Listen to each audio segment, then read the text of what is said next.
Howdy, folks, and welcome to another day in the Milky Way. And tonight we got a great show with my co-host, David Knoll, Hawkeye Two Feathers, with his Native American Myths, Legends coffee mug. Put that up to the screen there. Look at that. Ain't that nice? Yeah. If I can get that on there for a solo layout, wherever it is.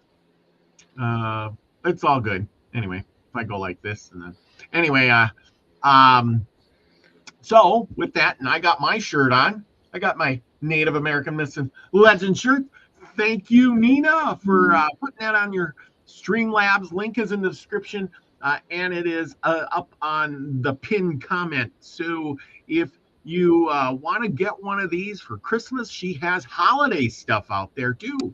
So new merch, holiday stuff, new shirts for the Robert and David. Of course, it says the best storyteller on YouTube. So you got to get in there and you got to get one. Support the show. Like I said, great advertising. We enjoy it. Hey, send David a mug or a coffee mug or a shirt or a hoodie, and he will be appreciative. It's a great Christmas gift for him. And if you want to know his address, you just give me the emails and down below, send me a message, and I will send you his address, and you can mail it there to him. So it's all good, everyone. Hope you are enjoying all the merch that Nina has there in her shop. Get what you can. There's also the Wayne Steiger shirts in there. There's holiday merch, which is new. There's sticker packs and all kinds of stuff you can get. Yeah, she's got black mugs that are now 15 ounce. I'm gonna have to get me one of those. So anyway, yeah, dog, you fell asleep. You didn't howl at me. He didn't howl this time, did he? He was back in the back room or something. But anyway, Joanne Dancing Gypsy, she's in the house. And here we go. We will be on our Wayne Steiger this Friday. That's right. Me and Nina will be joining Wayne on Friday. And of course, we got a show on Sunday too. And I got my Saturday night show, which will be with Karen Holton, and we will talking aliens. So don't forget to join me there. There you go. Joanne's got a new picture. Thank you, Jojo. Anyway, we got Lucky Stones in the house. Thank you. He says it's Tribal Tuesday. Happy Tuesday. Let's see, Tuesday Tribal. There's the one I'm looking for. Witchy Moon's in the house. Greetings, everyone. Thank you. Elderberry is in the house too. So thank you, everyone, for joining us tonight as we dig into all kinds of things. What do you got for us tonight?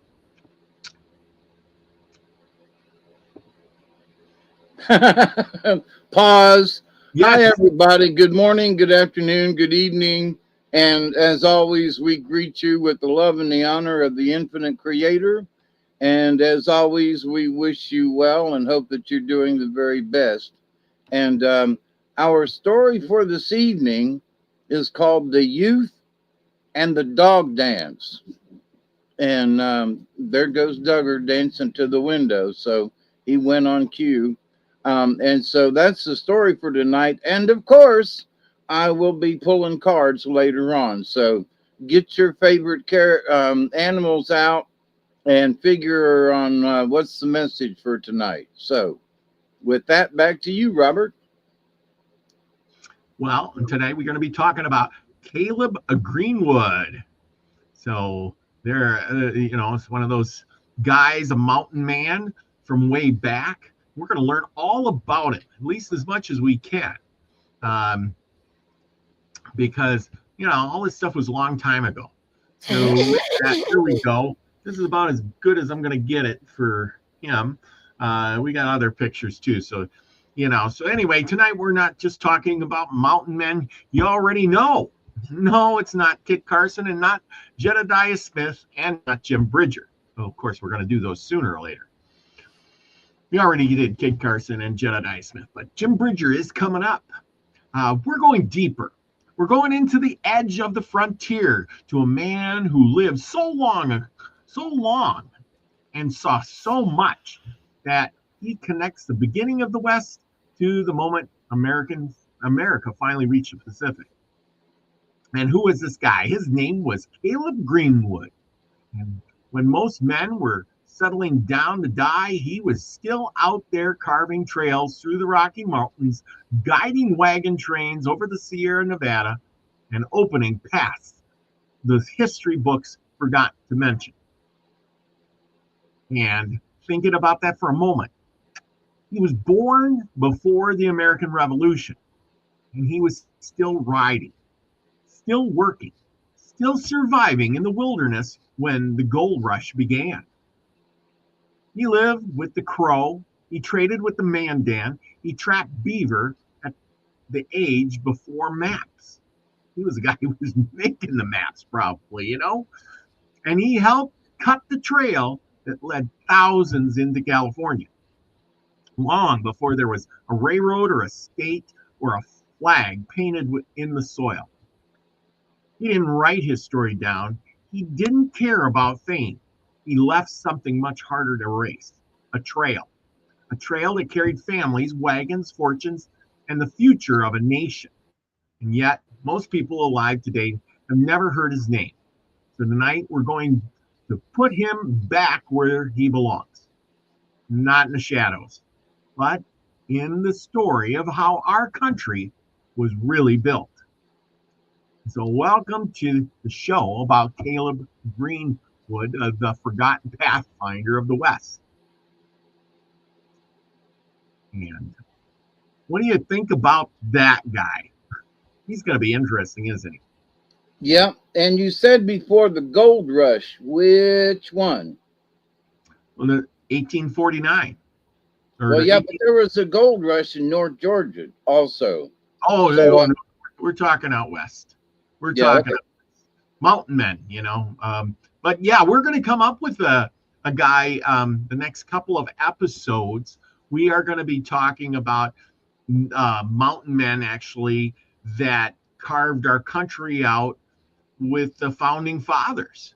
And that will be interesting. And that's coming up in the future here.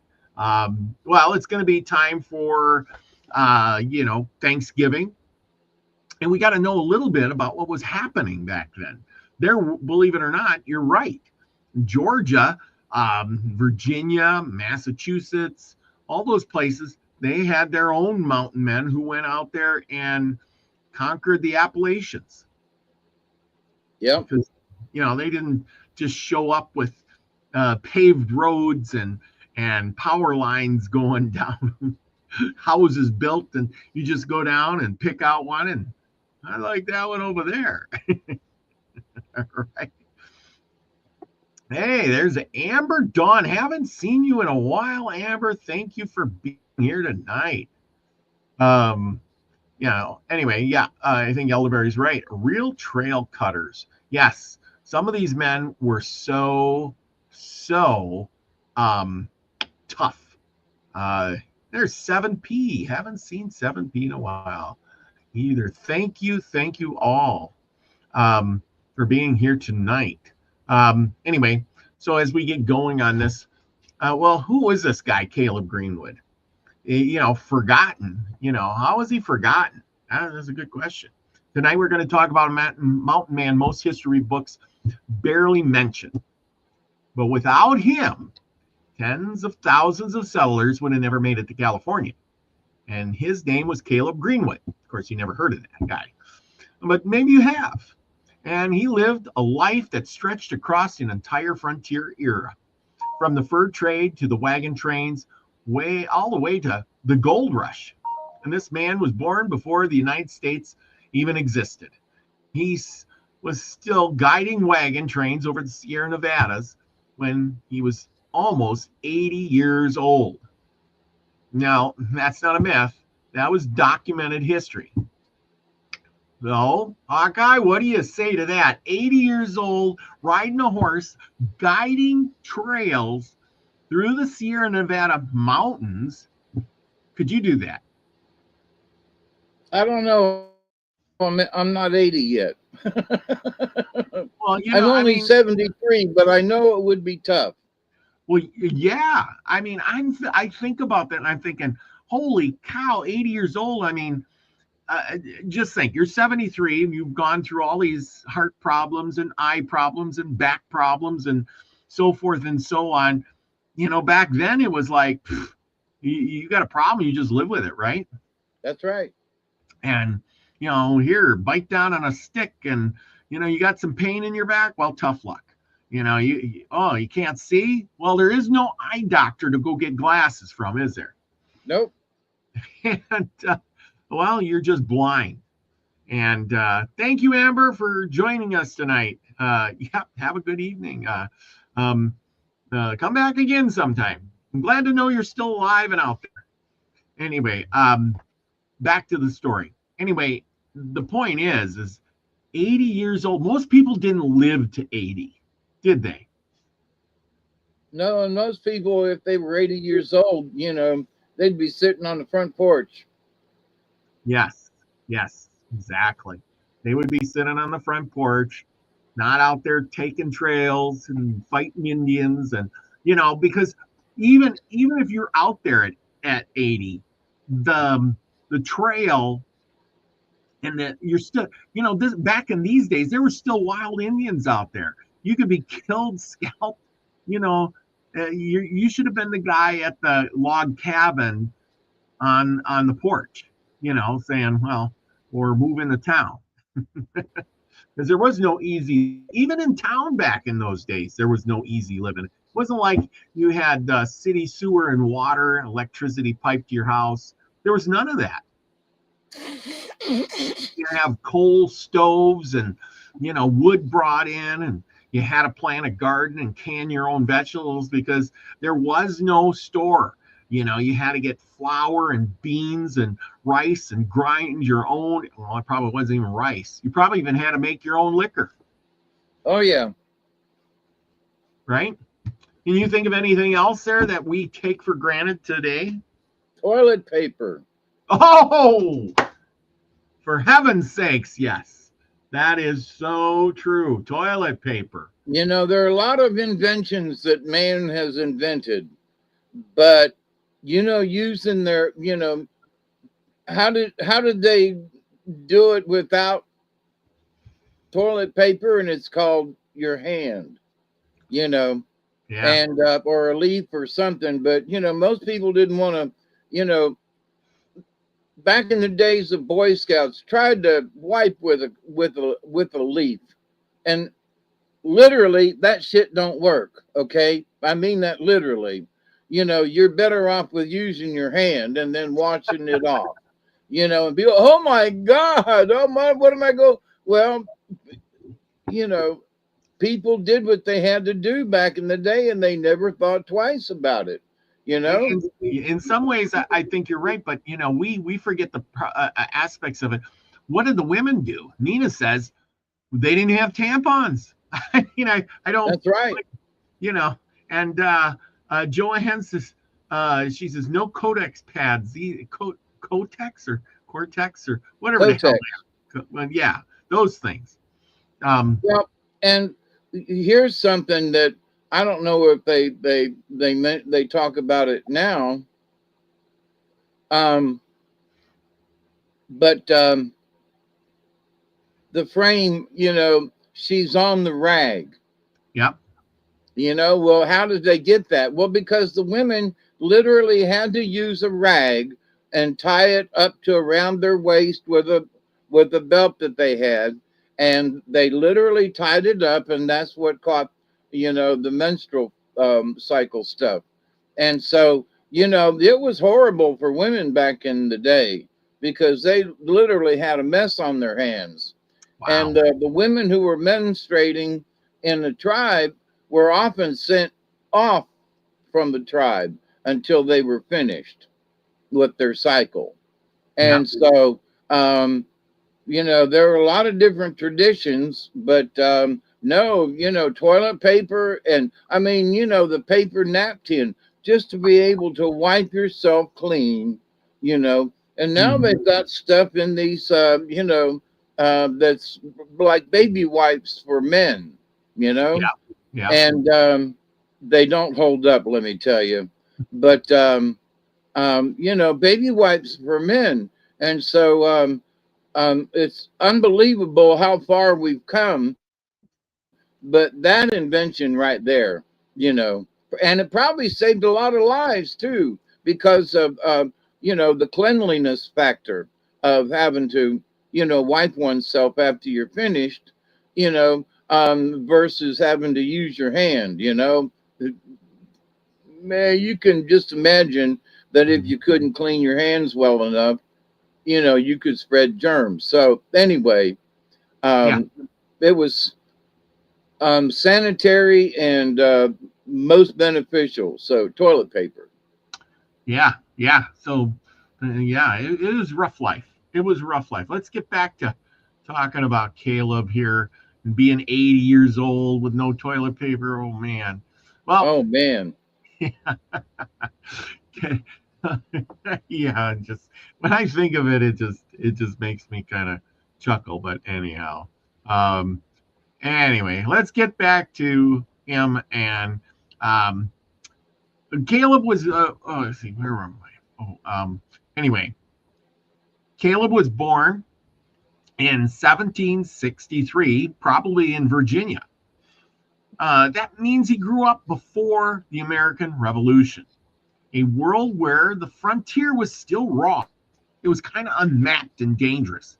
You know, Indians around every corner, you know, forts in the middle of nowhere, people trying to cut down trees and, you know, start farms and build stuff. And the Indians were out there saying, hey, you know, we don't want you here.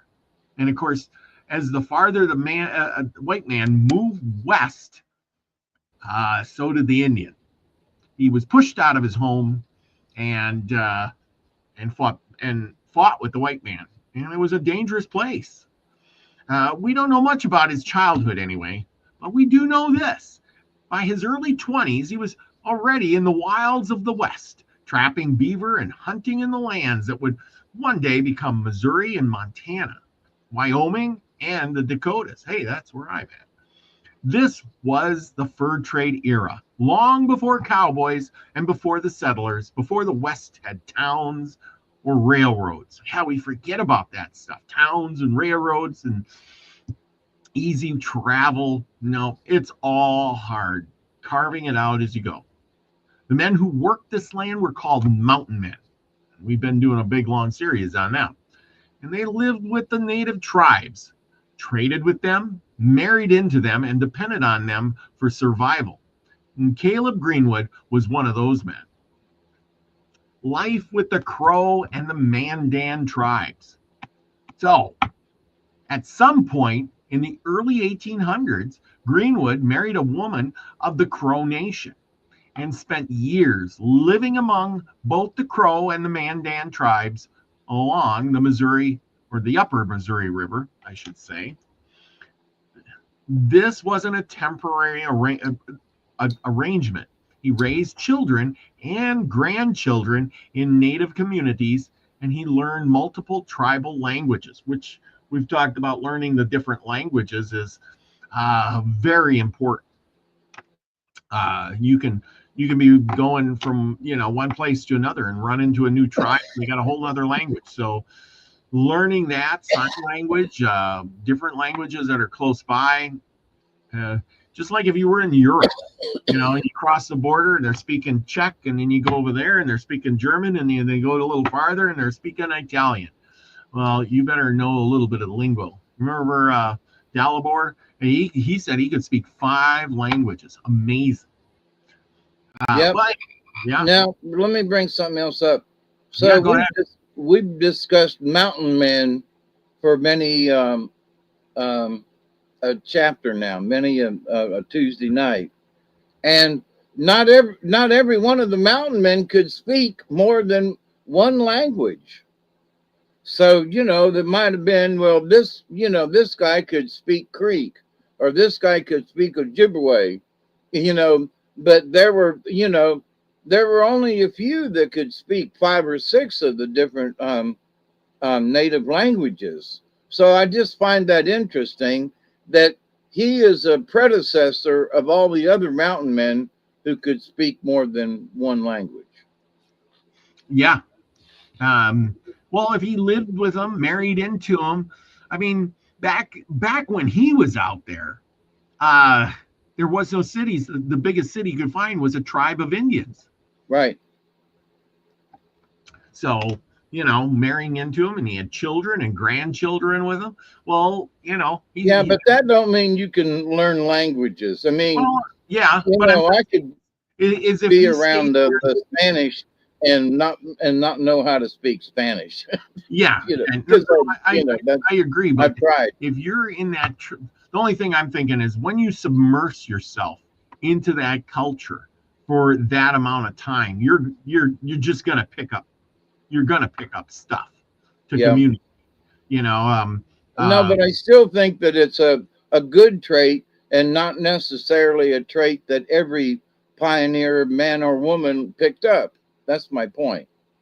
And yes. He was before all the Kit Carson folks, so he was the predecessor. And having known several languages, that puts him ahead of his time. Mm-hmm. Yep, absolutely. Well, let's get back to this guy.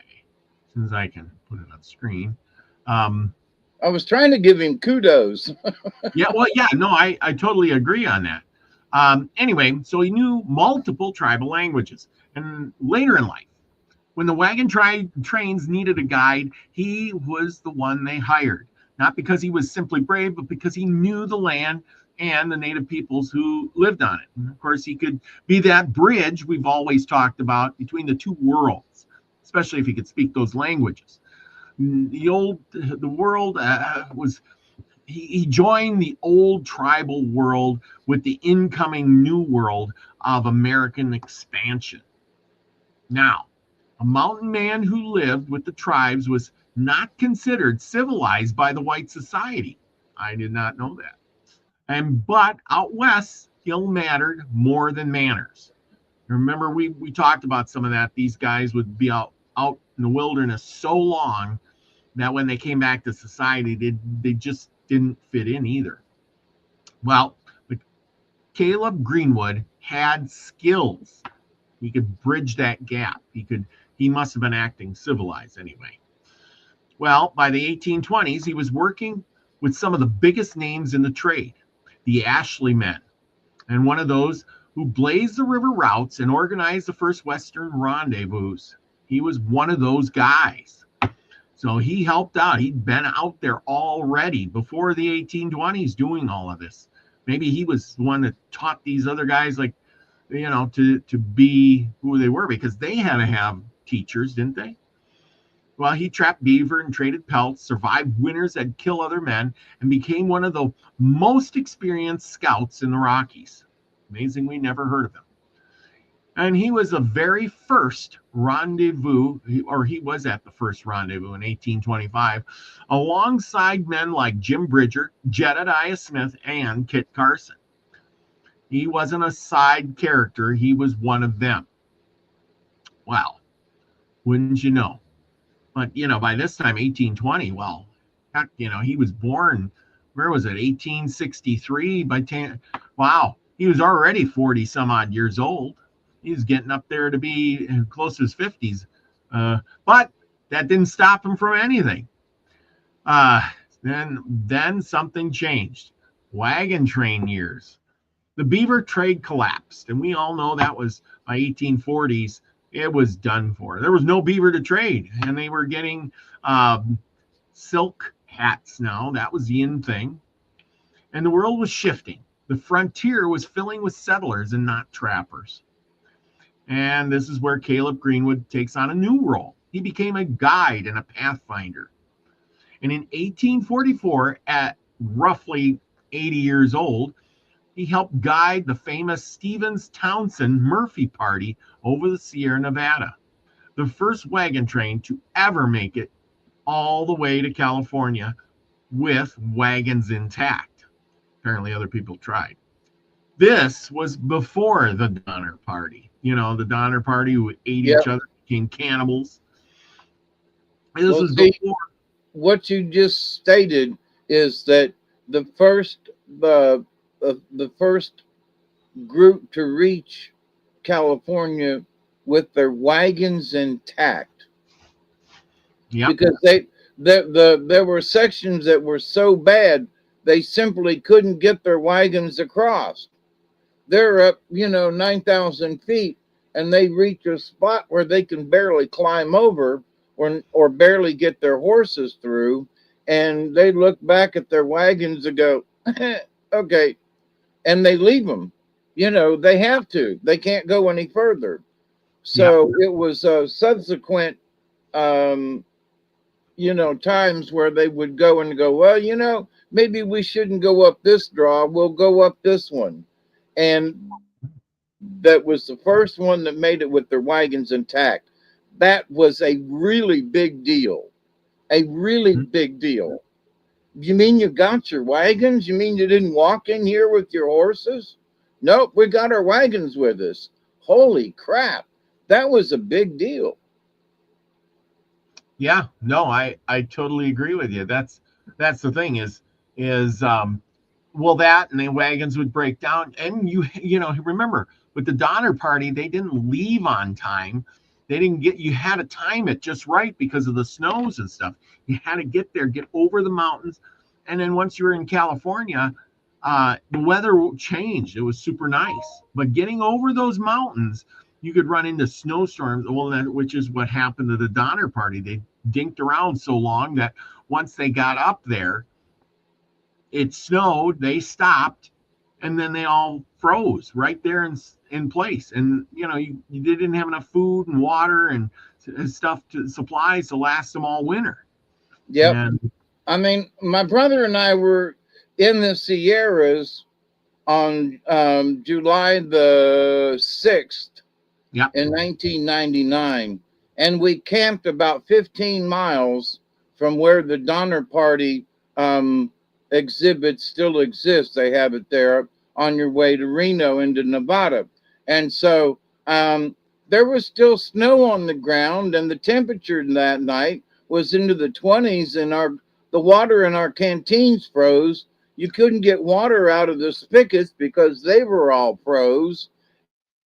And this was the 5th or the 6th of July. yeah. So anyway, so I can't imagine what it was like. In the wintertime, it'd been cold. You know what I mean? So, but Exactly. anyway, yes, Well, the and Sierras are bad even in the summertime. well, yeah. Once you get up to those elevations, it can snow at night, even in July, and That's then what I'm talking about. Yep. yeah, and then when you get, so you had to time your departure, your trail just right. Otherwise, like I said, it starts snowing in September again, I think. And so you just got that small window between like July and September, but otherwise you're plowing through feet of snow and you can't walk or do. Well, that's what happened at the Donner Party. They got there That's right. and they stopped, and then they didn't want to walk, so they just sat there hoping that the snow would go away. How stupid, they. And then eventually they sent some people to walk over the mountain, which actually wasn't that far away. Once they got over and then going down, everything turned out nice. It was just that last bit. One of the main reasons that they couldn't go was that the snow was so deep. Yes. That was the biggest issue. The snow was over their heads. I mean, yeah. that when they got snowed in, they literally had to dig their way out and up out of the cabins Yes. to get out of their cabins. So it's just amazing. And the fact that they didn't have any, because there was so much snow, they didn't have ready materials to make snowshoes. Well, and that was the biggest issue. They were literally snowed in with 6 feet of snow. Well, the So thing anyway, is, I think they should have concentrated their efforts. See, they did so many things wrong. They should have concentrated their efforts on making the snowshoes or whatever to escape. But instead, they hunkered down and thought, well, it'll, because they were coming from Illinois. And winter wasn't like that. It snows and then it goes away and then it comes back. And, they're waiting for this melt off, but which never happened. And then eventually they're like, oh, well, we can't take, of course they're greedy. They're humans. Well, we don't want to leave all our stuff behind. Well, grandma can't come, she's stuck here. And if grandma can't go, then I can't go. Somebody's got to take care of grandma, and there were children. And there was children too. But like I said, if they would have, concentrated their efforts on walking out of there, it would have been doable. And they could have all survived. They could have butchered the mules. They could have, which they did anyway. And that would have been enough meat to get them over the ridge and down to the valley below, because they weren't that far away. They really weren't. They really weren't. And there were a couple of the men who left them in the cabins that they had built and made it to civilization. And when the guys made it, they were like, they tried to get up parties to go back to go get them. Yep. And they succeeded with getting some supplies back to the Donner Party, but it wasn't enough. But it did give them an interim of stuff. But then it snowed again, and they were like, "Well, come with us." And they were like, "But there's another foot of snow." And so the men went back to try to get another group to come up to get them, to rescue them. So, but also it seems like, what the Donner Party went through was like a year, but it was only like 6 months. Yeah, because they stopped, but see, this is the thing. They stopped when the snow started flying. And they had enough time to build themselves shelters, cabins of some sort. And see, that's where I go, what? You had enough time to build a cabin, but you didn't have enough time to build some snowshoes. Really? No, but they thought they were good until Mother Nature turned on them. Yeah. And so they barely had those cabins done. What they should have done. They barely had them done. What they should have done was, when the snow started flying, they should have buckled down, and they should have, just packed the mules, and they should have hauled tail. And skip the wagons, leave everything, and take the mules and walk out. That's what they should have done. They could have turned the wagons that were called prairie schooners, by the way. Yep. They could have used the wood in the wagons to build sleds. Yes. And they could have pushed the sleds, glided the sleds. Since they were up in elevation, they had a long way downhill to go. So there were a lot of things they could have done, but it was the Donner Party that from that point forward, people said, well, we're not going to try that again. You know what I mean? Yeah. So it was because there were so many firsts, and the Donner Party and some of that stuff, they were still early on in getting to California. And so, but people learned from those things. And, they didn't have they had newspapers, and the story of the Donner Party, was, they ate each other and people died, and it was drastic. But I think it was Miss Donner that said she never fed her children human meat. Yeah. She was able to dole out. Now it might have been donkey or horse, but it wasn't human. Well, and she was able to feed her family, through the whole ordeal. So that in itself. So I say, it was critical to where they were eating each other and they were snowed in. But Miss Donner knew what the hell was going on, and she knew how to be frugal. She knew how to feed her family, and they did make it to the other side without having to eat somebody. But the other side, oh, if I don't have 3 full meals, oh, if I don't have 2 pounds of meat a day, and oh, and they kept looking at each other like, yum, yum, eat them up. Yeah, well, So, but anyway, let's get on with your story there. They were boiling their shoes and, and eating the leather and things like that when they get there. And then, of course, they were boiling the bones and then drinking the liquid from that to, would be like a broth. I guess that was smart. Lucky says, I was looking up the Donner Party and they knew about snowshoes. At least 2 members, Franklin and Franklin Graves and Charles Stanton, knew about snowshoes before they were trapped in the snow. So there you go. Yeah, so, they knew about them, but after it started snowing so deep, they couldn't get to the ground to get the materials to build them, is my point. Because they could build stuff with twigs and sinew and all kinds of stuff. But if you couldn't get to those basic materials because there's 6 foot of snow, it makes it difficult to make a bunch of snowshoes, is my point. They knew about them, absolutely. Yep. So anyway, okay, we'll go with that. And okay. And let me bring up one other thing, yes. the starving thing. And there's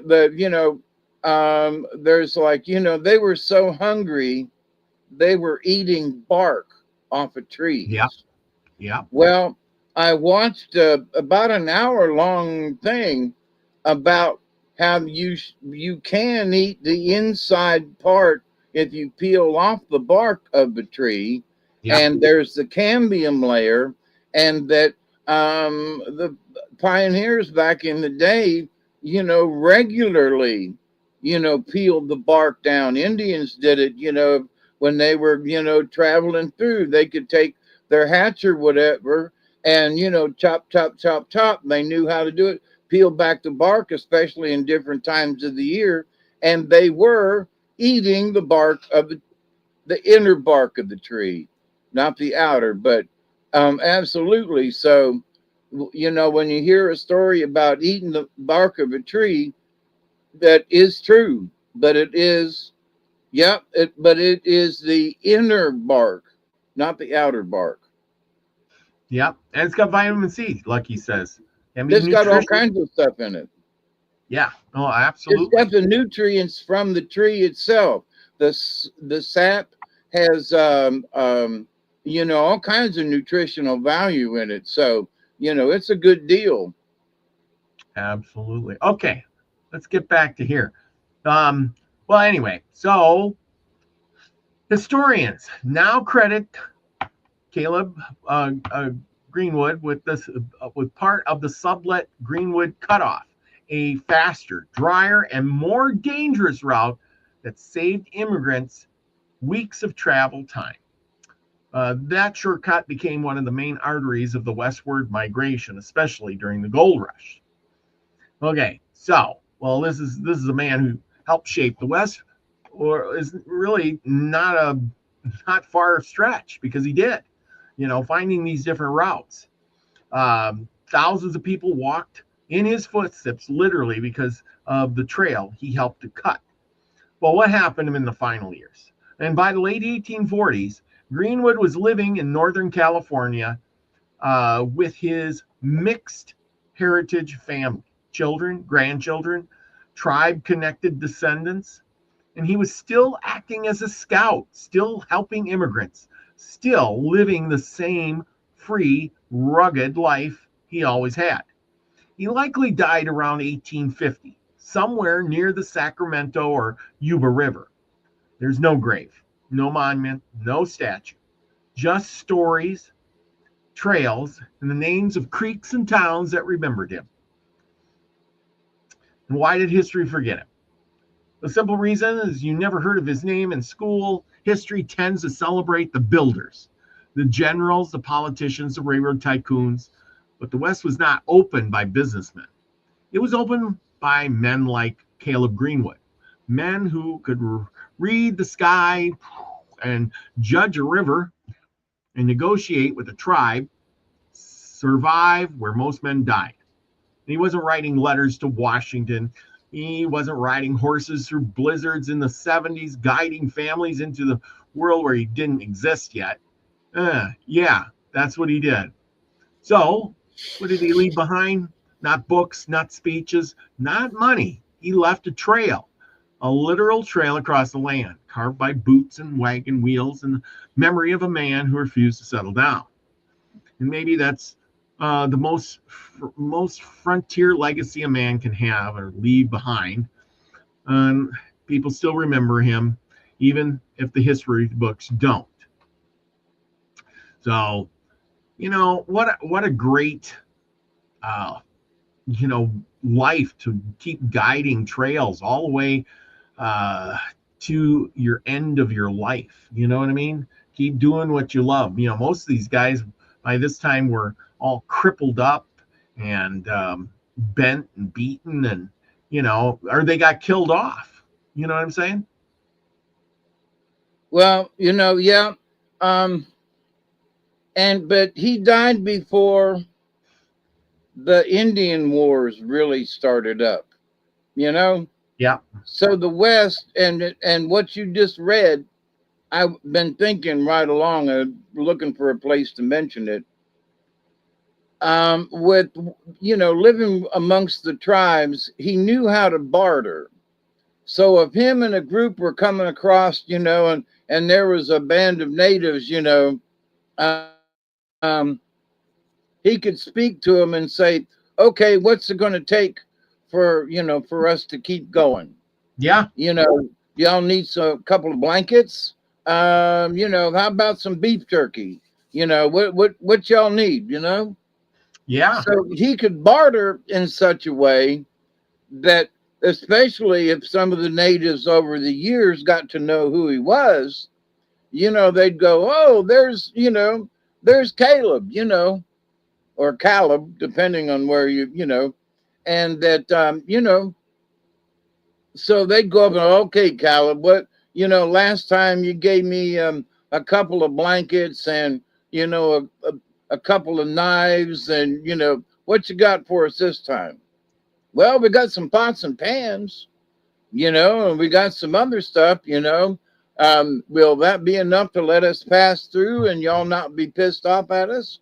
Yeah. No arrows our way, Okay, all right, oh, well, can we take a buffalo or two as we go by? Well, just one. Yeah.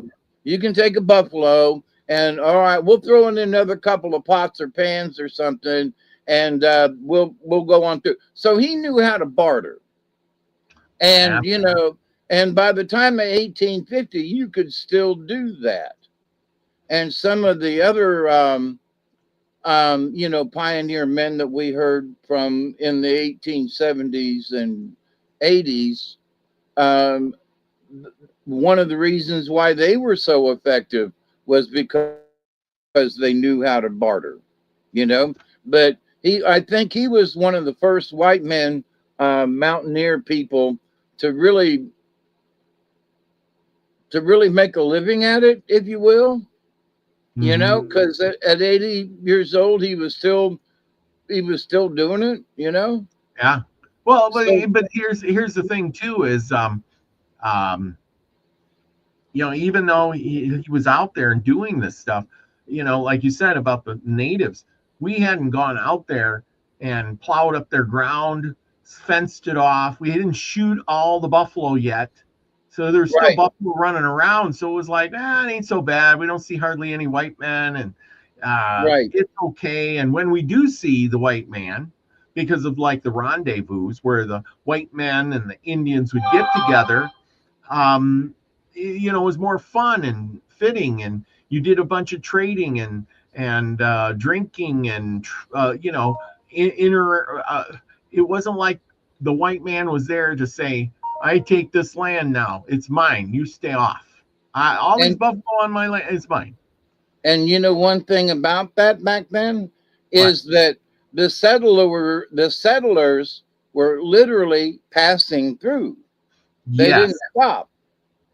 You Yes. know, they were Exactly. stopping in Oklahoma and Missouri and out there, but they hadn't started stopping in the West yet. Yeah. So, There was certain, everybody wanted to go to California or to Oregon. And so that's where they were headed. So, yeah, there was little settlements along the way and this or that, but by at that time, you're right. There were very few people that lived out there, and all the wagon trains they were headed to California. Nobody was stopping. So the yeah. Indians were going, keep going. But Yeah. and the elders were going, whenever if they ever stop, we're in trouble. Well, yeah, and that's why they said when they made that trail, those wagons may have been making that trail, but everything in 3 miles of that trail, they killed, discarded their garbage, they killed Right. all They the made a buffalo, mess. the animals, left a mess. It was like a 3 mile path, and people don't understand that nowadays. But can you imagine within 3 miles of the trail, that, well, there is no animals left. The settlers came through by the thousands and killed every buffalo, every deer, every elk, every living creature that they possibly could because they didn't bring any supplies or enough with them. Right. So, yeah, pretty sad. Anyway, well, let's talk about the Crow Indians for a minute. Because he married into them or lived with them quite a bit. They were a Plains tribe nation originally located in what is now Montana, Wyoming, and the Dakotas. They were one of the major tribes of the Great Plains during the time of the Mountain Men, and Caleb Greenwood lived among them, traded with them, and even married into the tribe, which is why they are central to his story. They speak a Siouan language related to the Hidatsa or the Mandan or the Sioux. Remember, he was talking about the Crow and the Sioux, or the Crow and the Mandan. So, kind of similar. The homeland for the Crow is the Yellowstone River region, mostly present day Montana and northern Wyoming. Their lifestyle was nomadic, buffalo hunting, horse culture, lived in teepees, followed by seasonal buffalo herds. Your typical, on the TV screen kind of Indian, um, which is what they kind of portray on all those TV shows. They were skilled horsemen, master traders, powerful scouts, elaborate feathered war bonnets, and strong warrior societies. Which again, kind of repeats the saying of the ones you would see on um, uh, what you call on TV. When you see the big headdress and living in a teepee and stuff, that could have been a Crow Indian. They were often allied with the U.S. Army against the Sioux and the Cheyenne. Their traditional enemies were the Blackfeet, the Lakota Sioux, and the Cheyenne. They were known for vision quests. That's kind of interesting. Sun dances, medicine bundles, and personal spiritual guardians. The Crow tribe in the time of the Mountain Men. So when Caleb Greenwood was trapping in the early 1800s, the Crow controlled a huge territory rich in buffalo, beaver, and trade routes. They had large horse herds and some of the best on the plains. They traded frequently with the white trappers and fur companies. They had a reputation for hospitality toward friendly outsiders. Probably didn't know all that, did you? And this is why many mountain men, not just Greenwood, but others like Jim Beckworth, lived with or married Crow women. Now, we talked about Jim Beckworth, and yeah, he even became a Crow Indian chief. The Crow were known as skilled negotiators. They didn't just fight their enemies. They traded, scouted, formed alliances, and adapted quickly to new forces in the West. The Crow warrior culture. Boys were trained as warriors from a young age. Their bravery was proven counting coup. And we talked about counting coup, where you gotta, tap your enemy, get real close to your enemy, things like that. Touching your enemy in battle and escaping alive, of course. You can count all the coup you want, but if you end up dead, well, it doesn't do you any good. They had war bonnets were earned one feather at a time. So all those ones with the big headdresses, and those were mighty warriors. Right. Warriors rode in the battle singing their own death songs, ready to die with honor. Kind of reminds me of like the Japanese samurais, where they'd rather, kill themselves for honor than, die in disgrace. They And were also World War II, the kamikaze. Yes, exactly. What were they known for is painted shields, lance riders, and fast cavalry style raids. Kind of like guerrilla warfare.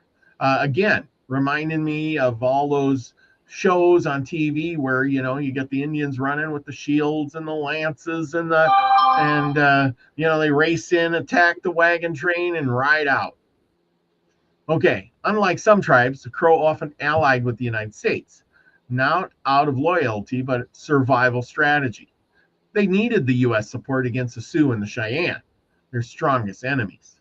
Little did they realize that someday they were all going to end up on reservations. And so when the U.S. Army entered into the plains, the Crow became Army scouts, hunters, and interpreters. They even helped during the Battle of the Little Bighorn. Though they weren't fighting against Custer, they were scouts who warned him he was badly outnumbered. And he said, I don't believe you. F you, I'm going in there anyway. I'm tougher than all the Sioux Nation. And look where it got him. Old yellow hair didn't make it very far.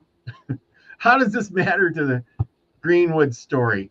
And Greenwood married a Crow woman, and that which tied him to the tribe.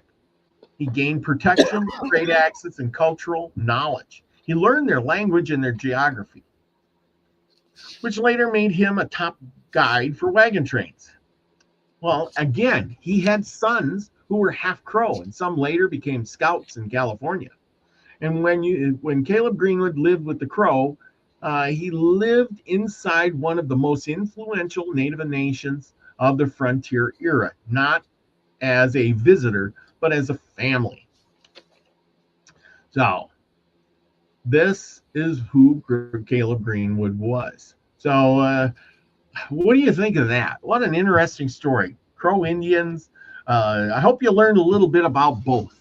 Being a mountain man was like, I guess you could say, I think from most of the stories I heard, the best mountain men were the ones who went out there and end up living with some of the Indian tribe, maybe taking an Indian woman as a wife for a while or something. Well, I mean, Kit Carson did, Caleb Greenwood did, pretty much most of them that were out there, they ended up with a native bride for a while, at least. They had native children, half hybrid native children, kind of. And, they learned the language. Kit Carson knew several languages, along with Caleb Greenwood. So did Jim Bridger. Most of those mountain men really were intertwined with the natives. That's what I think made them really, really great. They could, Beckworth, he became a chief. He could talk his way, good negotiator. He could talk his way out of a fight. And sometimes that's what you had to do back in those days. Negotiate your way out. Like you were saying, here, I'm going to give you some pots and pans, and then you let us pass. And we'll get to shoot a few buffalo too, right? Yeah. Okay. What else do you got to give us? Let's sit down, smoke peace pipe, right? And give them some tobacco, and everybody's happy. Now, I'm not saying that all the Indians wanted a little bit of tobacco, but I think tobacco, coffee, sugar, all those things that they just didn't have, little gunpowder, because remember, they're shooting flintlock guns, probably went a long way in bartering the bridge between the natives and the white folk. Okay, well, that's my shenagle bit for tonight on Caleb Greenwood. If you want to know more about him, there are books out there, stories, things like that. You can get on YouTube or find an audio book, or just go out and buy a book and sit down and read. Heck with that television. Get something that really counts. Something you can hold in your hand, right? Yep. And also I want to put forth, from the animal cards, and y'all start picking your cards now, because after the story. Excuse me.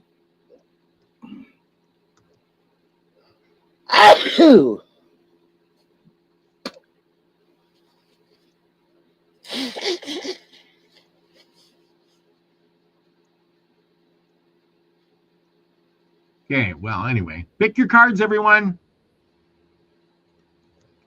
I'm sorry. Excuse me. That's all right. You got to do what you got to do. Anyway, pick your cards, leave them in the comments here, and we'll see who gets close tonight. I am going to choose bobcat, hummingbird, eagle, whale.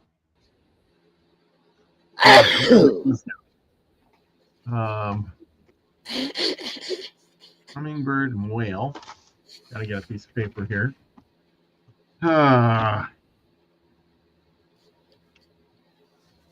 First, you wouldn't know my pen goes crap on me. What I was trying to say about the Crow Nation is that Crow, in and of itself, represents law. And Crow is the protector of the sacred law. So some of the things that the Crow people do, in a way, I can't say that they were necessarily selected, their name, the Crow people, so that they could be the protector of the sacred law and of sacred things. Mm-hmm. So rather than try to, they probably knew, the elders, that it's better to join them than to fight them, because we'll never win this war. So in order to keep their sacred traditions, they joined them, and later on regretted it. But so I don't know, but the Crow is the keeper of the sacred law. So was the tribe, and from what I hear and some of the stuff, it seems like they were leaning that way. Yep. Whether it's absolutely true or not, I can't verify that, but so the Crow peoples, from what they did and knew, keepers of the sacred traditions. I'm not certain of that. Okay, Elderberry's got his in. Dog, weasel, dragonfly, armadillo, and bobcat. There is no armadillo. No armadillo. Hey, EA Quetting's in the house. Hey, good to see you. Okay.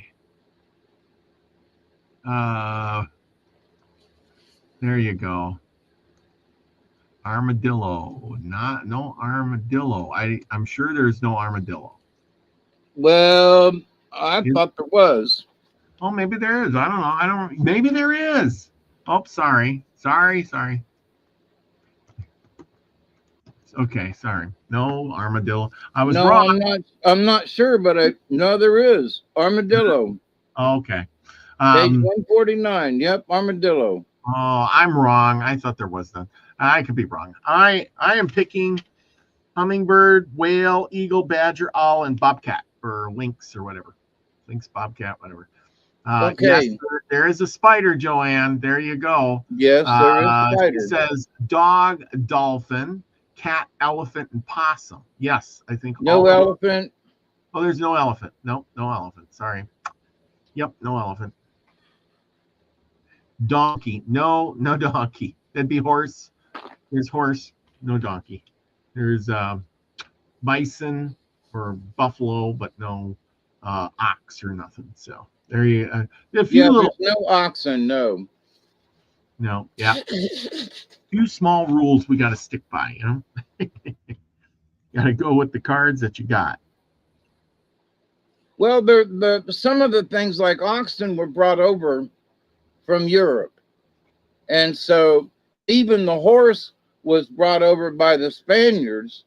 And even the cards say that, it was one of the greatest gifts that, the white man brought was the horse, you know. Yeah. So, but anyway, and a donkey, they were burros and they were down in Mexico mostly. But so our story for tonight segue into this, and is called The Youth and the Dog Dance. Now I'm segued in, and I'm still reading from the same book, Glooskap's Country and Other Indian Tales by Cyrus McMillan, 1922. Our story tonight, again, is The Youth and the Dog Dance. Once, long ago, when the Indians dwelt in the country in the Northwest, a youth went far away from his native village to catch birds. His people lived near a lake where only small birds nested, and as he wanted large and bright colored feathers for his arrows and his bonnet, he had to go far into the forest, where larger birds of brilliant plumage lived. When he reached the land of many feathers, far in the north country, he dug a pit on the top of a high hill. Then he covered the pit with poles, and over the poles he spread grass and leaves so that the place looked like the earth around it. He put meat and corn on the grass and tied the food to the poles so that the birds could not carry it away. Then he climbed down into the pit and waited for the birds to come, when he could reach up and catch them by the feet and kill them. All day long and far into the night, the youth waited for birds, but no birds came. Towards morning, he heard a distant sound like that of a partridge drumming. But the sound did not come nearer. The next night, as the youth watched and waited in the pit, he heard the same sound and said, "I will see where the noise comes from, and I will discover the cause, for it is not a partridge, and it is very strange." So he climbed out of the pit and went in the direction of the sound. He walked along rapidly through the forest until he came at dawn to the shore of a large lake. The drumming came from somewhere in the lake, but as he stood listening to it, the sound suddenly stopped. The next night, the youth heard the drumming louder than before. Again he went to the lake. The sound was again distant as it rose from the water, and when he looked, he saw great numbers of birds and animals swimming in the lake in the moonlight. But there was no explanation of the strange sound.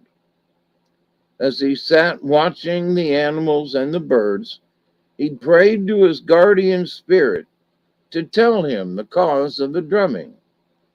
Soon, an old man came along.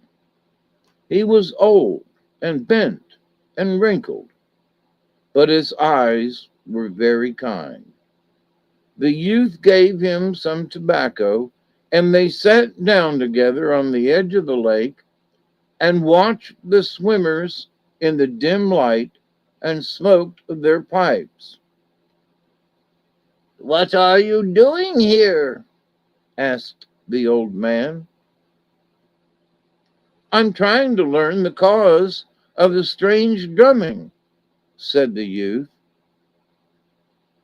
You do well indeed to seek it, said the old man, and to seek it to know the cause of all things. Only in that way will you be great and wise. But remember, there are some things the cause of which you can never find.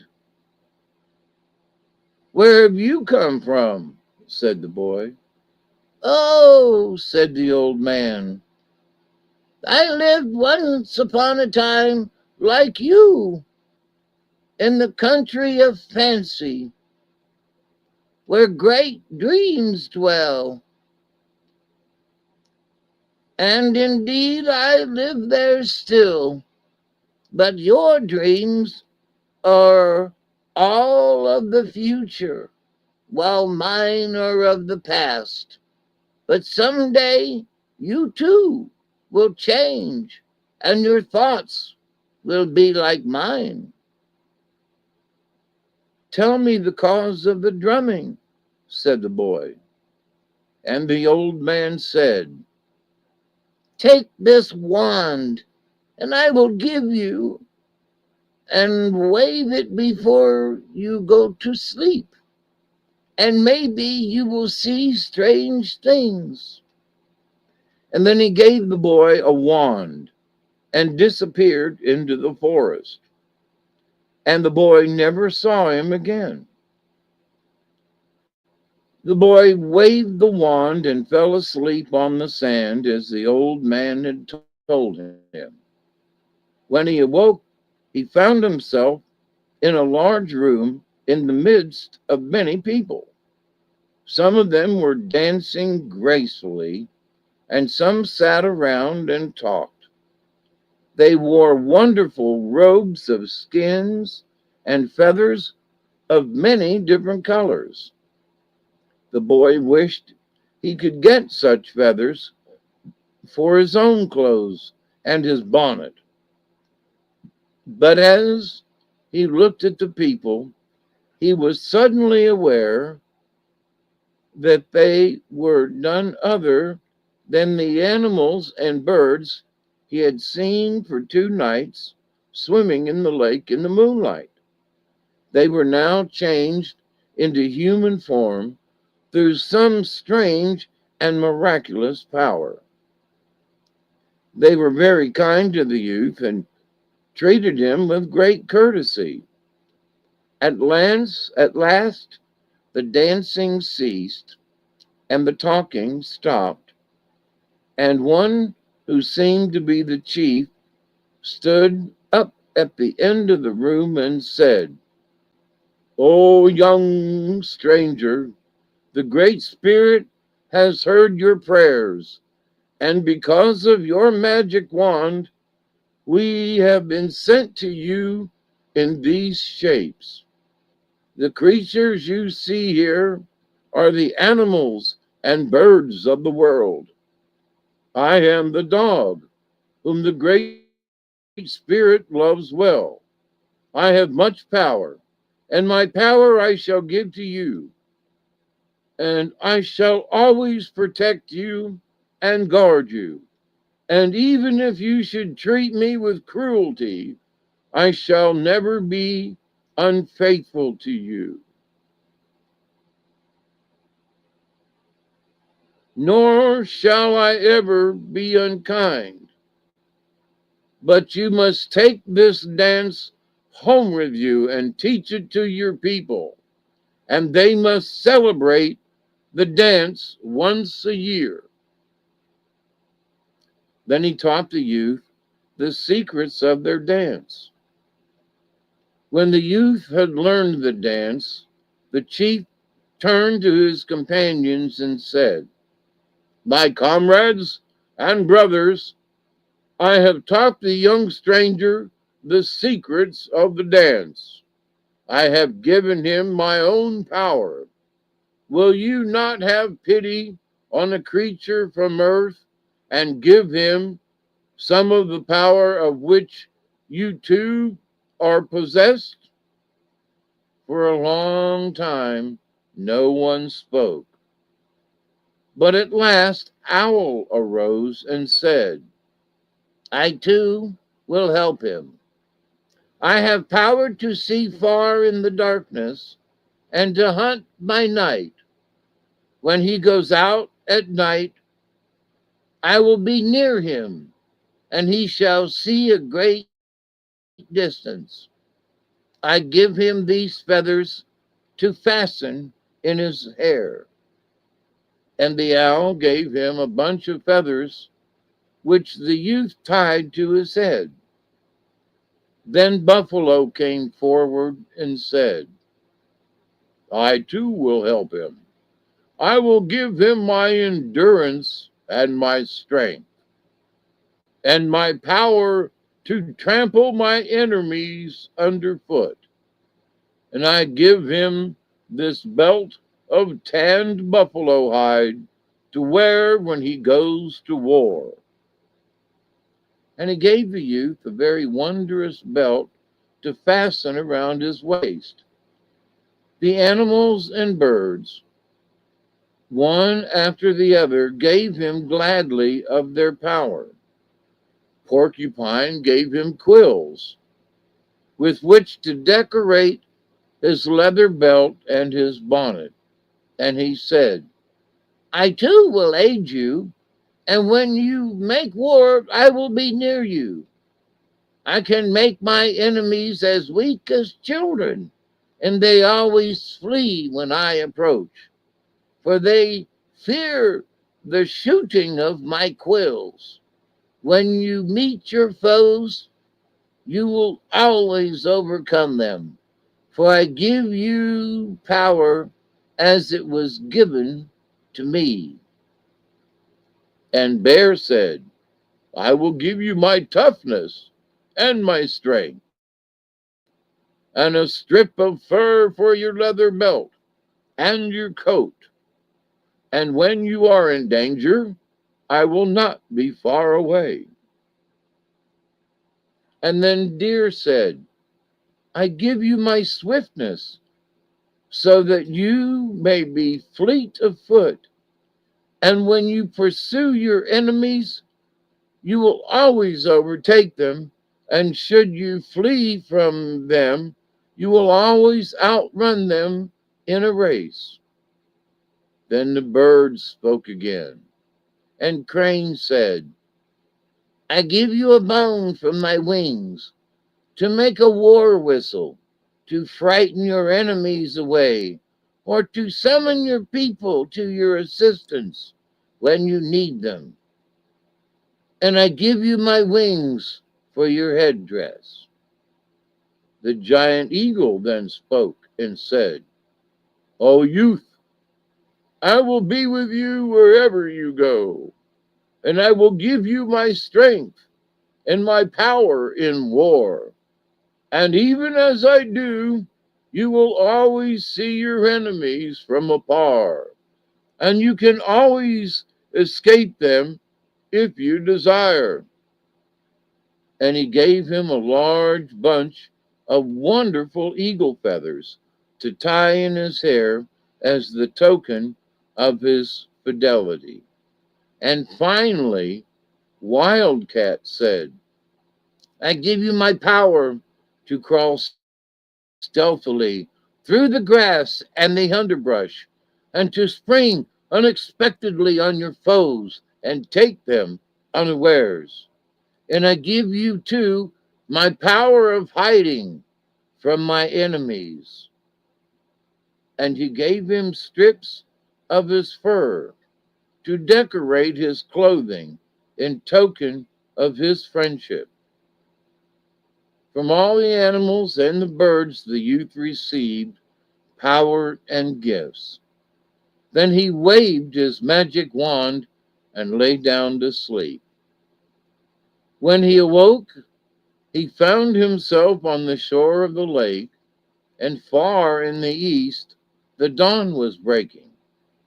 But he could see farther than he had ever seen before, and away in the distance he could make out blue hills and smoke rising far from the far off villages, and he knew that strange power was upon him. But not a sound came from the lake, and the drumming had forever ended. The youth took his magic wand and his gifts and set out for his home. And he told his people what had happened, and he taught them the secrets of the dance, which was to make them strong and victorious in war. And among his people, it became a great ceremony and was practiced for long ages and was known as the dog dance. And since that time, the animals and birds have been friends to the Indians, and the Indians have acquired much of their cunning and skill and power. And ever after the night of moonlight by the lake, when the youth with the magic wand received the strange gifts, the Indians have decorated their war clothes with fur and quills and feathers from animals and the birds. And in the far north country, the dog dance is still held at intervals out of gratitude for the gifts, for the Indians do not forget the promise of long ago.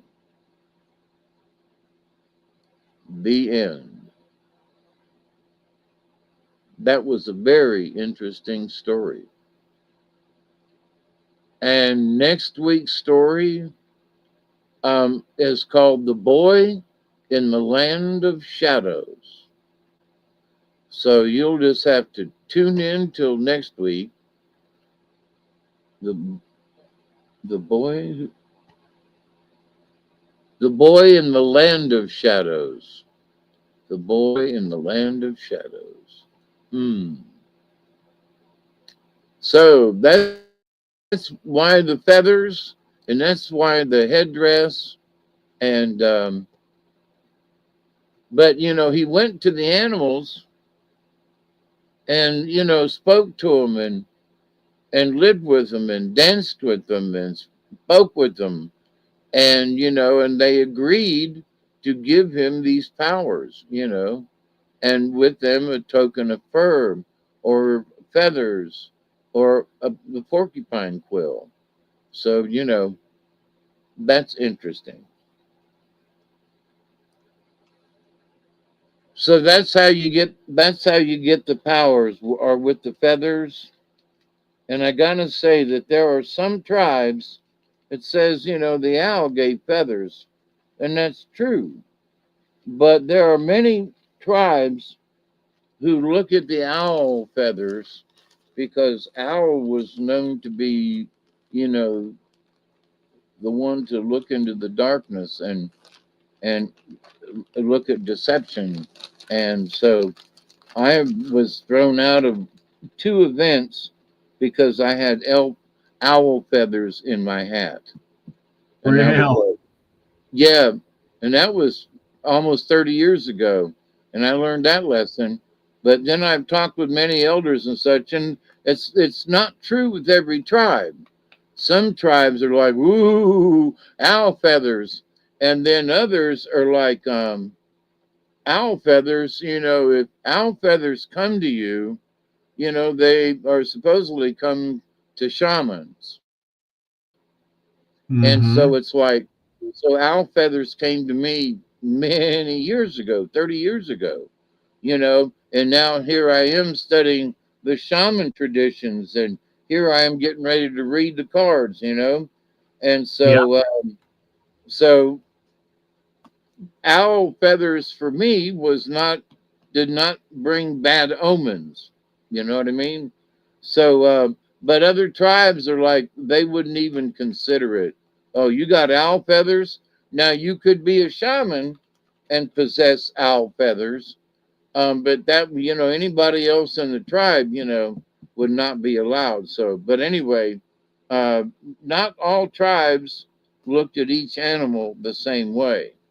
There are many similarities, and like buffalo and so forth. But the different birds sometimes represented other things. Yep. So I've had some folks talk um, about Crow Yeah. and about how they had made temporary friends with crows in the wild, in the Yeah. park, sitting there, and a crow comes up and give it some popcorn or something, and then the next thing you know, the crow comes back with a little shiny thing and sits on the seat next to you, and you give it some more popcorn, and it flies off and comes back with a diamond ring, shiny things. But so there are people who have made friends with the crow, and Mhm. it's interesting in this day and time, if you will, that um,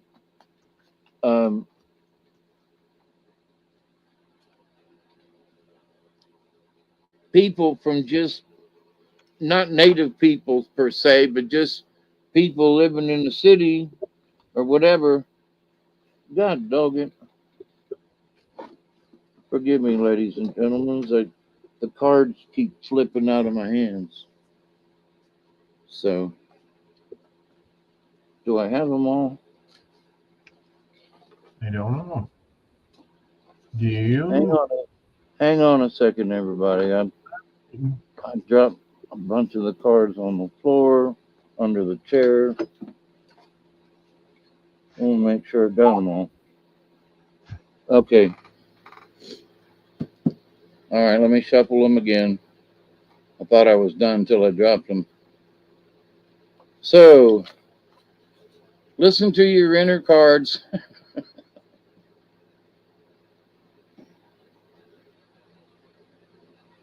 And I hope that the cards have done some good. The readings that I've done over the last many weeks. Yep.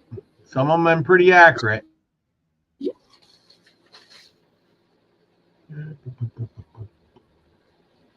Well, at least to give folks a warning, like we got some stuff coming up, and I haven't really pulled anything that was really nasty or bad. So everything's been positive energy. So anyway, here we go. Let me get my fingers loosened up here. All right, cards. Everybody think about your cards now. I'm fixing to go pick them. Okay. I'm all set. All right. So I'm meditating on the cards. So to the cards, give us the message that is needed for tonight, this week. Now, one of the things I don't know how far these aren't necessarily predictions, but I don't know how far out some of these things go. Is it for a week? Is it for a month? I think I missed one in here. I had to go back.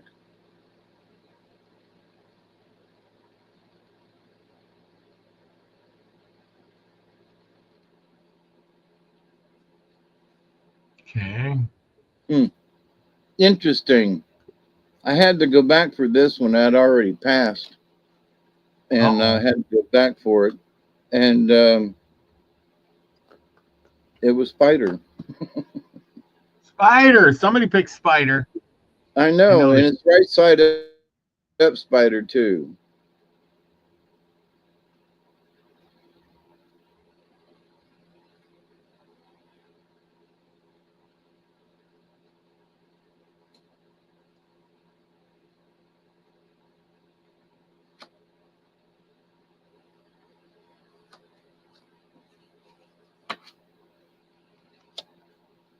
Okay, the next one is dog upside down. And I'm not sure, but antelope kind of got stuck with the card. So, here lately, if there's been a second card to go with the first one, they've been pretty damn, accurate and they fit, Yeah. which is like, to me, that's kind of astounding. It's like, what? It actually, and I was going to bypass the card, see? And it's like, no, that car was important. Just because they were side by side, I wonder if the card is a misdraw. You know what I mean? It's like, no, I didn't really mean that card. I meant this one. But in many of the instances where two cards have been pulled, the second card does matter. So, all right, so we've got spider for the first card. We've got dog upside down, and then we have antelope upside down that was stuck with dog. And an interesting fact, here is coyote uh, straight up. So there's two canines in this. Just interesting. Dog is for loyalty, and coyote is for, like, messing things up and learning lessons. So Mhm. we've got dog is upside down, so that means that somehow loyalty has been compromised, possibly. Mhm.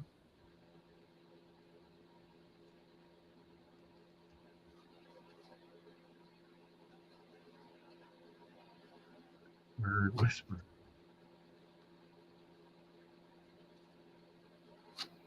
All right, so coyote straight up. The next card is squirrel upside down.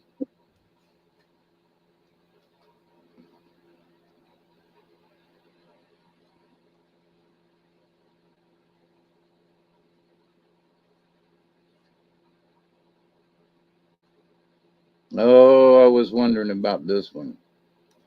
So, and the next card is raven upside down. Raven's been on my mind here, and so that card might be for me, but it's in this stretch of other cards. So, all right, there's one more card in here, or maybe it's two. Okay. Hang on.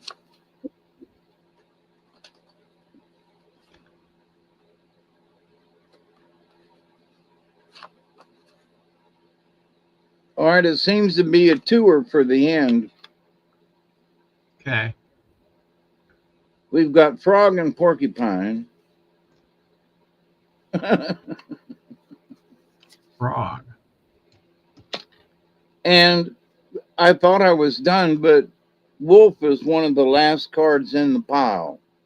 So there are a couple of twofers in here, but it's still a bunch of cards. 1, 2, 3, 4, 5, 6, 7, 8, 9. 9 cards for tonight. Wow. Wow. So we've got spider is the first one. Here, let me get set. Spider is the first one, right side up.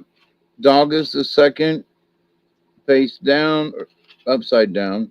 Antelope is the next, upside down. The next one is coyote, the fourth card. It's right side up. It's the fourth card.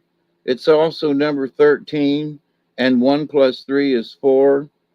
So, whatever that means. Then the next card is squirrel as the fifth card.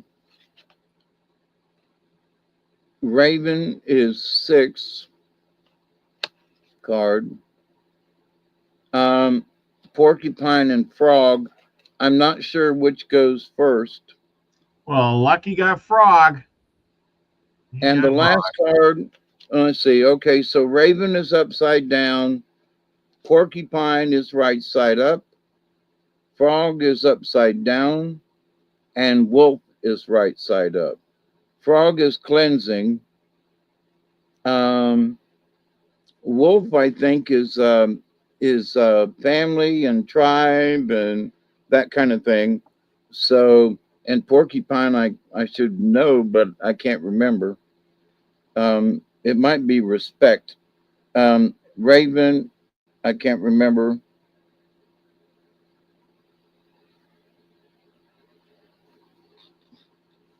All right, let me get to my little book. Let me get situated. How we doing on time? Oh, we got 30 minutes. Yep, we're doing good. We should be able to get through Not these. that I think that it's going to take 30 minutes, but I won't be so inclined to rush through it. But I've been number 43. I've been pretty good with time in doing these over the last couple of months.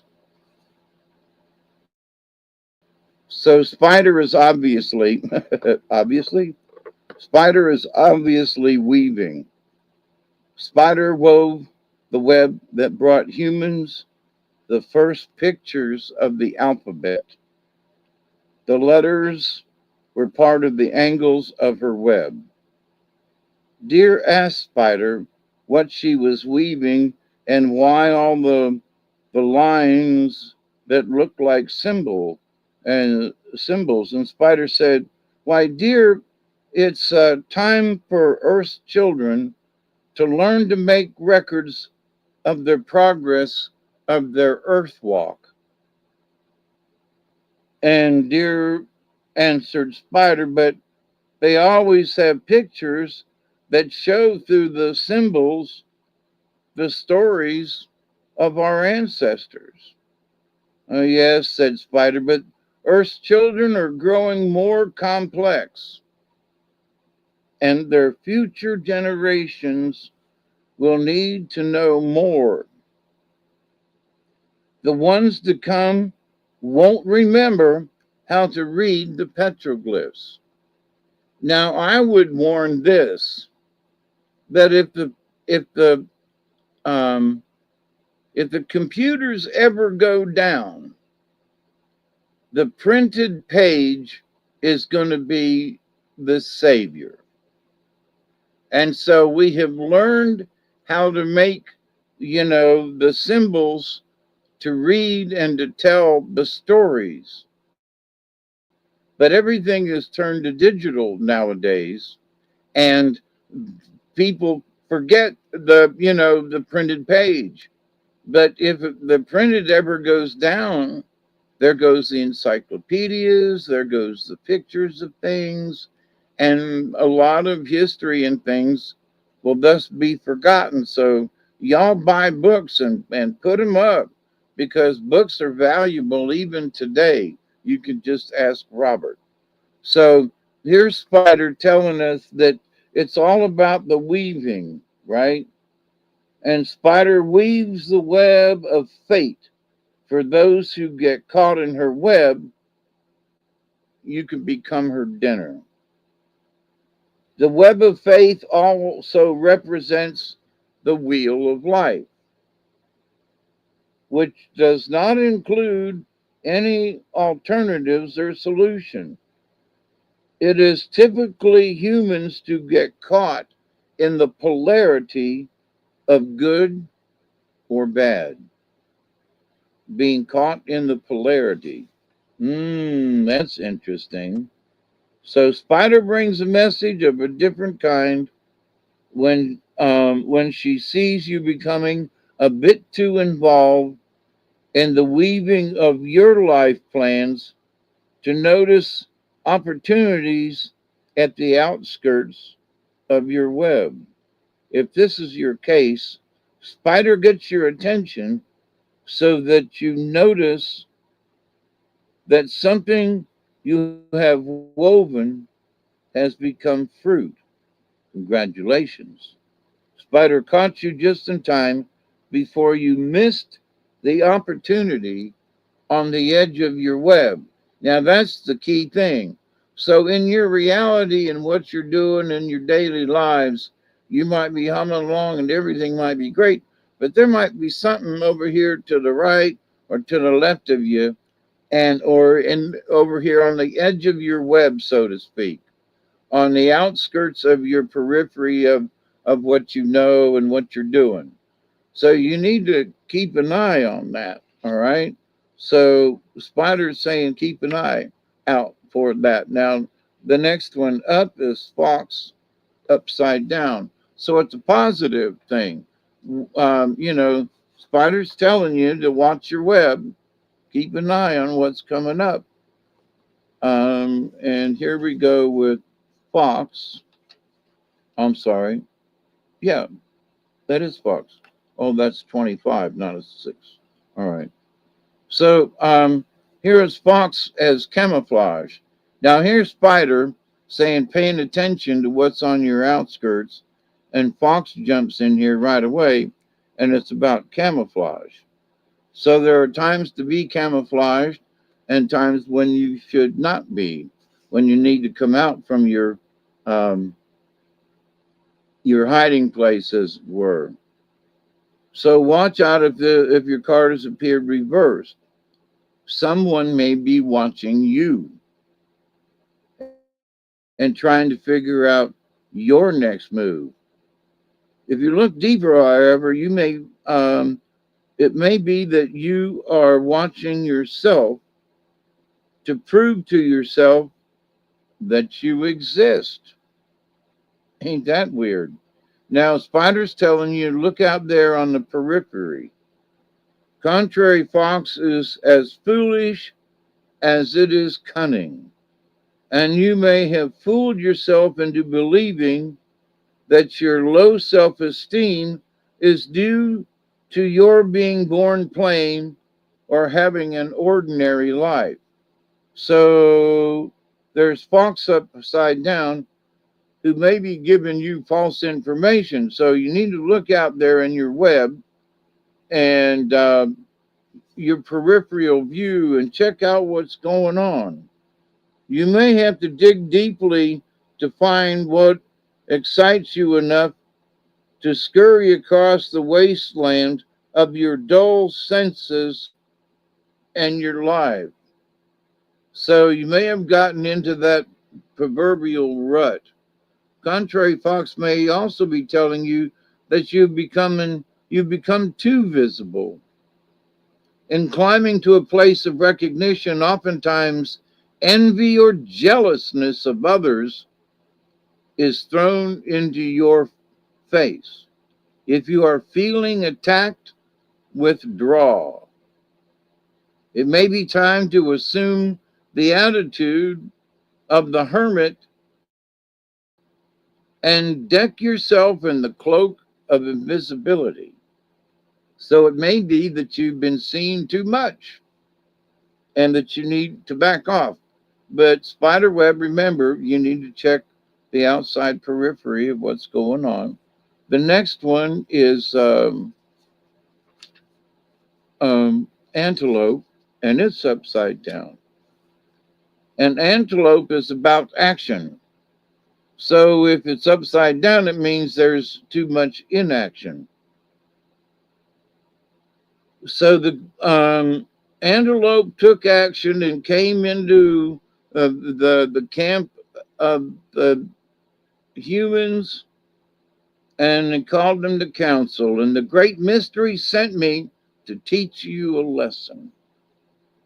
An antelope knew that humankind would survive the ice age if the people learned to eat meat. And antelope gave itself to the people. It took action.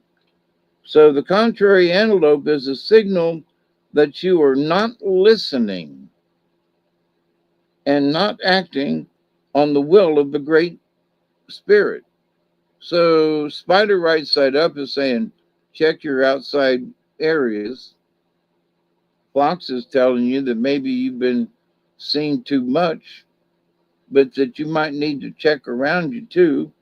And here's Antelope saying pretty much the same thing, that you're not listening and you're not acting on the will of the Great Spirit. You may be taking more than your share. Antelope medicine in the contrary, makes you crazy and quarrelsome. Oh my goodness, are any of you like that? Crazy and quarrelsome?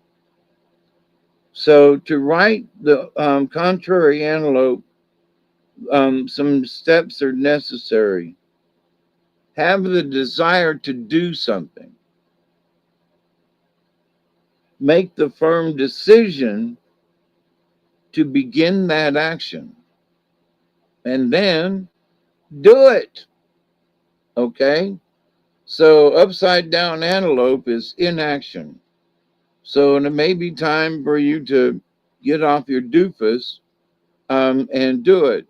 And it may be that there's something, I'm going back to Spider, on the outside edges um, of your awareness of your area, and you might be missing something, right? So the next card up is number 13, Coyote.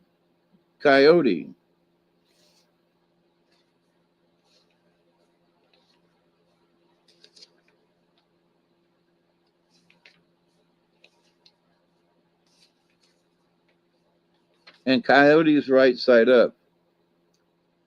So Coyote is the trickster. And Coyote has many magical powers, but they do not always work in his favor. His own trickery fools him. He is the master trickster who tricks himself. So we've come up to this point. We should be looking for something, right? Keep an eye on the outside of the web, Then antelope is like, it's inaction. And foxes maybe is too camouflaged or needs to come out of the shadows. But then antelope is, inaction and do it. And now coyote is like, but coyote is the massive trickster to himself. So coyote in this instance is, well, could be in all instances, be careful. This is a warning. Coyote is a warning card here, in my humble opinion. Coyote is sacred because in the folly of his acts, we see our own foolishness. So Coyote's warning us of our own foolishness. As Coyote moves from one disaster to the next, he refines the art of self-sabotage to a sheer perfection. Contained within trickster medicine is the humor of the ages. So you might find yourself doing something stupid, and rather than cussing, know that it's Coyote and you should laugh about the situation. The cosmic joke is not just on ourselves, but on everyone else if they are following Coyote or having strong Coyote medicine. If you can't laugh at yourself and your crazy antics, you have lost the game. Coyote always comes calling when things get too serious. Okay, so you're looking for stuff around the edges. Antelopes like do it, but coyotes like make sure you're not too, you got to be serious, but not too serious. You can't be too crazy. And then here a squirrel that comes up because squirrel is all about, number 26. What number am I on? Oh,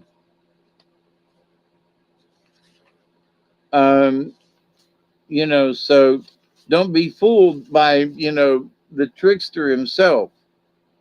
So, and squirrel is upside down. Squirrel is gathering things. So, gathering power of squirrel medicine is a great gift. It teaches you how to gather and to store your energy, not just food or other things, but to store your energy for times of need.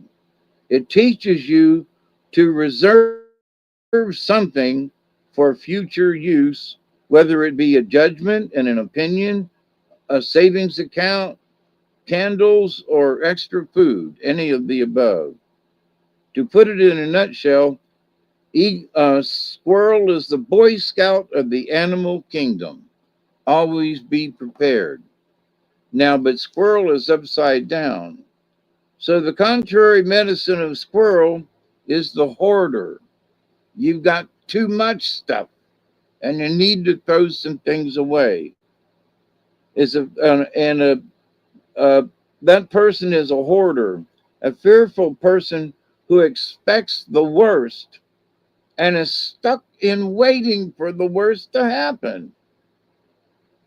Waiting for something to happen is the trap. So up to this point, Coyote's like, don't be fooled. And Squirrel comes in and says, maybe you got too much. Maybe you're sitting around waiting for the end to come and the end doesn't come. And have I denied my ability to produce enough space for abundance to enter my life? So is there too much clutter that you got around you and even in your head? Too much negative energy, too much wasted stuff, and that, do you have room for anything new to enter? So have I deemed my connection to Mother Earth from have I denied my connection to Mother Earth? If you're moving too fast, have taken on erratic nature of the squirrel without having any focus. So have you literally become squirrely? So the trickster's there to warn you and make sure that you don't become squirrely. Keep yourself grounded. So make sure you're not, the squirrel hasn't got you trapped in that you're waiting for the end to come.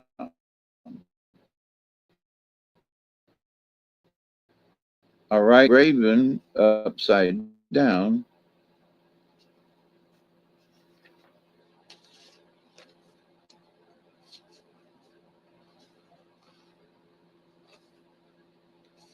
Raven upside down. Raven is magic. And Raven magic is a powerful medicine that can give you the courage to enter the darkness of the void. Now remember, the darkness of the void is not a bad thing. It's just dark. So if you've chosen Raven, magic is in the air. Do not try to figure it out. You cannot. The Raven is reversed. Is not to be taken lightly. It can mean that the boomerang is coming home. In other words, if you've sent out bad energy, it's going to come ricocheting back at you. Now, good energy can do the same thing. So if you have put good energy out there, that also can be coming your way. If you have not been wishing evil on somebody, the contrary Raven may be bringing you a warning that you are not equipped to move into another level of consciousness until you have mastered the one you're currently working with. In other words, the third dimension. People keep talking about moving into the fourth and the fifth. So, in learning about these things, and if you clear out some space that reversed squirrel is talking about, and you gain some extra knowledge by getting rid of, not necessarily negative things in your life or just stuff that you don't need anymore. And so, in that way, you can bring in other energies, like, energies like learning Raven. On another level, Raven may be telling you that you have forgotten the magic of life. And there, go back a couple of the cards, and there's, Antelope telling you to do it, get up off your duff, right? And so maybe you have forgotten.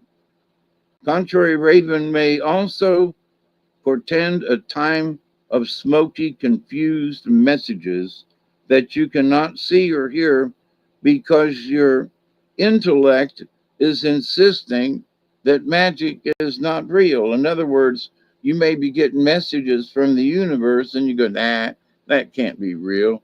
And you don't pay attention to your dreams or something.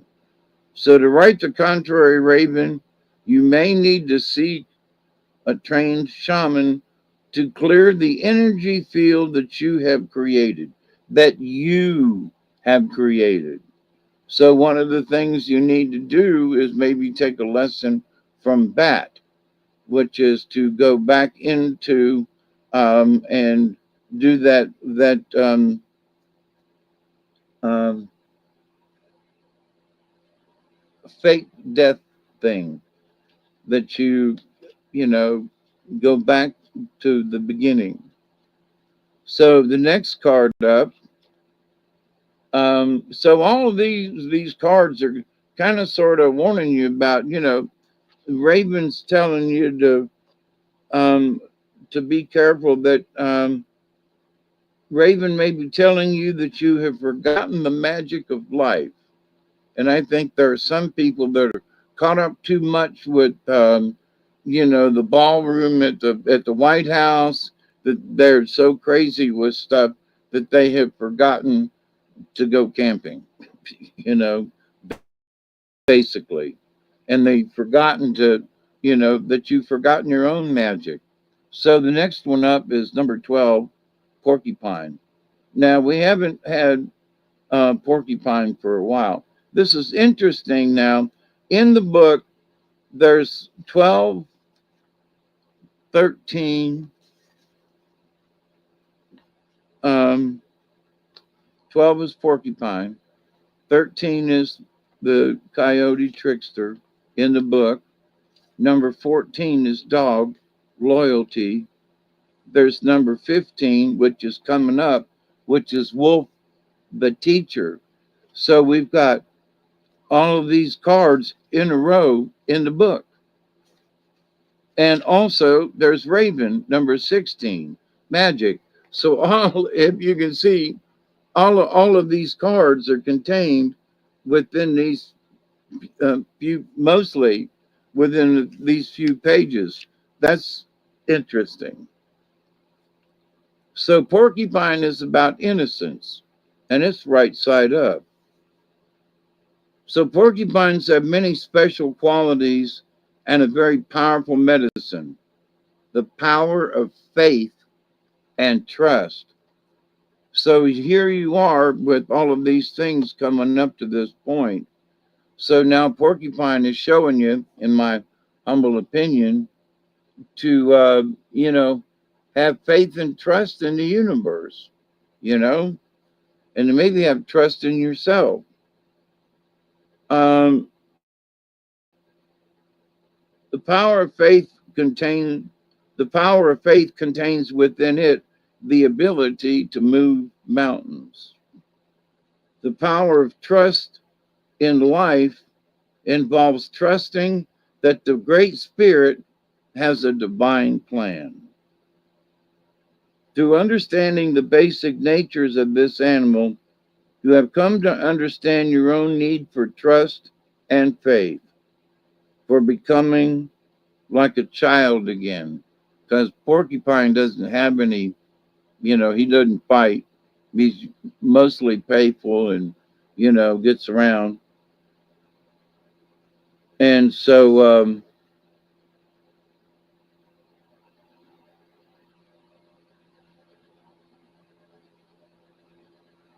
the story is that bear was a grumpy old thing, and Porcupine was so insistent that the bear became childlike again and learned the innocence of Porcupine. In choosing the Porcupine card, you have given yourself a gentle reminder not to get caught in the chaos of the adult world. Spider right off the first card, don't get stuck in the web, right? Where fear, greed, and suffering are commonplace. The medicine in this card is that of relief from seriousness and severity. So there's Porcupine, with the knowledge bringing up so far. Squirrel saying, get rid of some too much energy.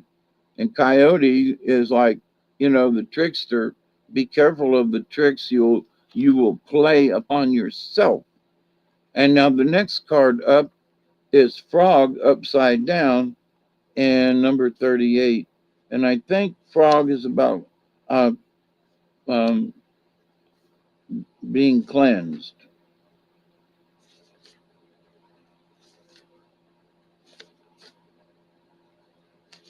$38.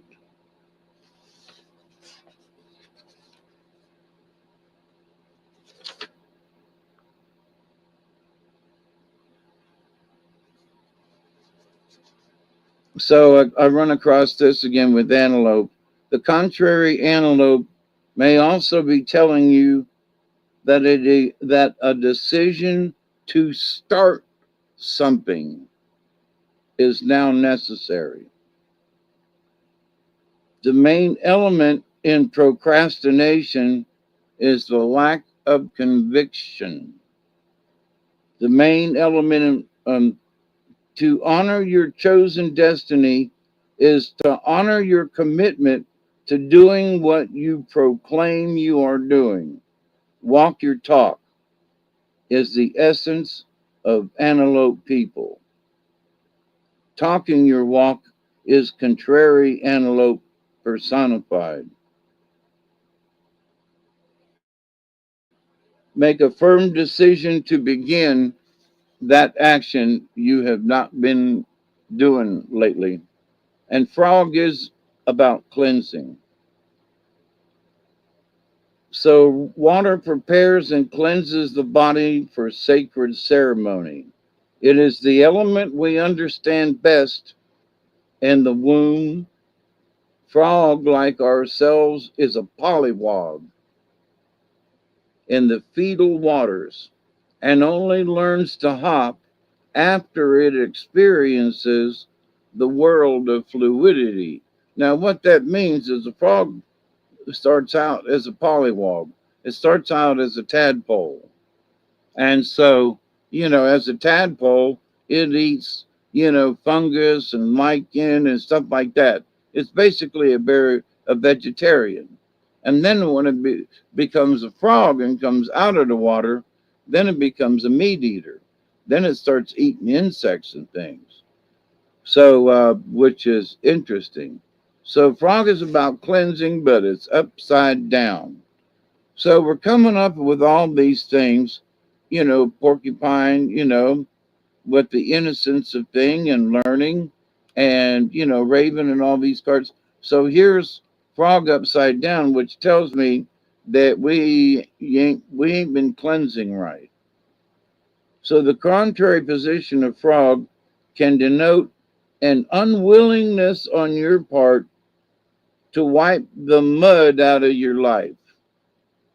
So Squirrel was saying you need to clear some stuff out. So here's Frog saying you may be reluctant to get mud out of your eye. You know, is someone draining your energy? Or is there a project that may be draining your energy? Are you allowing yourself to ride down the tubes with whatever's going on? Have you tried to settle someone else's quarrel and gotten in the line of fire?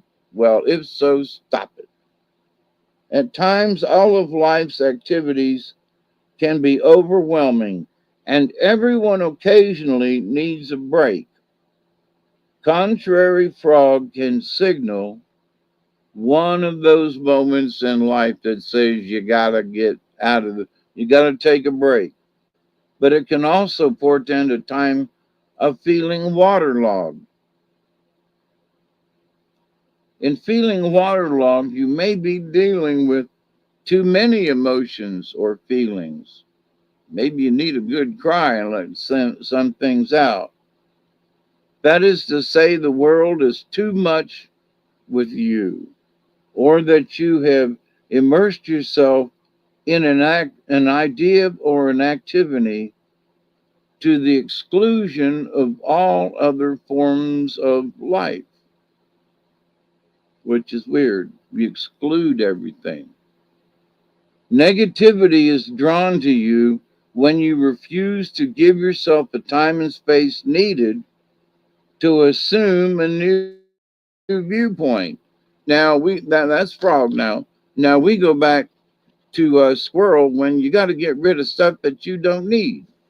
So here's Frog, I think, in my opinion, that is, backing that claim up. Now, number 15 is Wolf. So clean your stuff up and do like Antelope and do it. So if you're waiting around on something and it ain't happened or whatever, then you're probably stuck in the mud. And, you need the magic of Raven to get you out. But Raven is, you're stuck upside down too. But so Wolf is the teacher, and Wolf is the pathfinder. Wolf is the forerunner of new ideas who returns to the clan to teach and share medicine. Wolf takes one mate for life and is loyal like dog. So the loyalty of dogs. So this whole situation is dogs in here, but you got, make sure you're not being, tricked by the coyote, but loyalty is absolutely in the picture. Antelope is like, pick something and do it.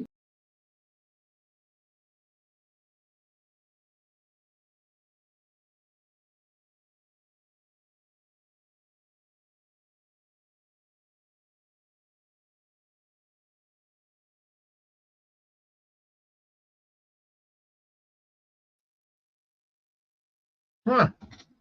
What happened? He was talking there, and all of a sudden he's gone.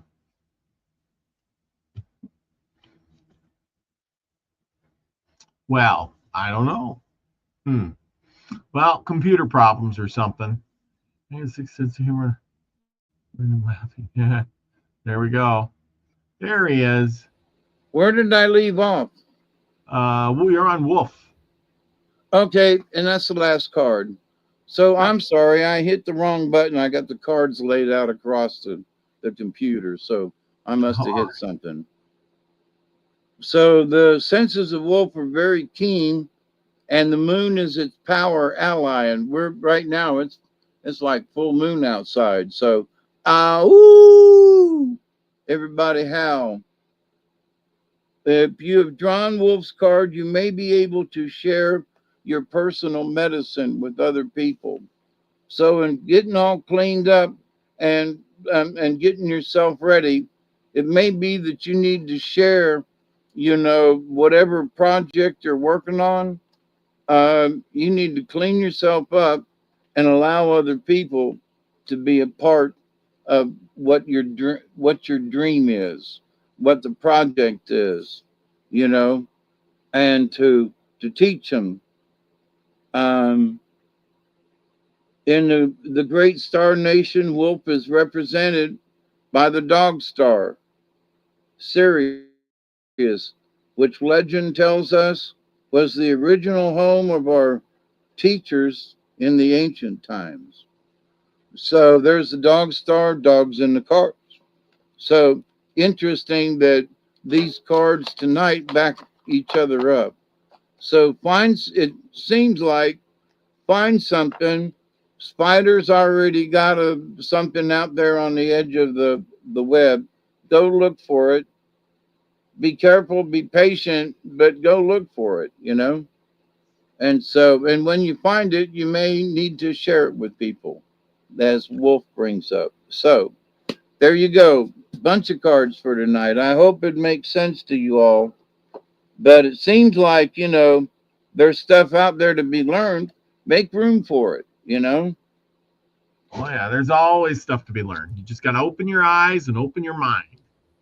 Yeah, but there, you know, and I can attest to this. You know, the older I get, there's a bunch of stuff in my head that I really don't need anymore. You know, um, things that I did when I worked at Prestolite, you know, and things that I did when I worked over here. Now that I don't, um,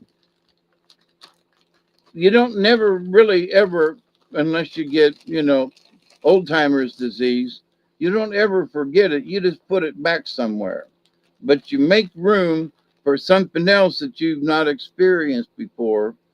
Or maybe it's a hobby that you just know a little bit about. Now now's your time to get rid of some of that old stuff and expand your mind to allow new stuff to come in. So, and then become the teacher. So be positive, take action, Mm-hmm. keep the innocence of porcupine. That's right. So, So, wow, that was good. That was good. I hope everybody got a good message out of it. Joanne says something about how to know a squirrel is to be a squirrel. Yes. Anyway, it's all good. Um, learn how to rotate stock.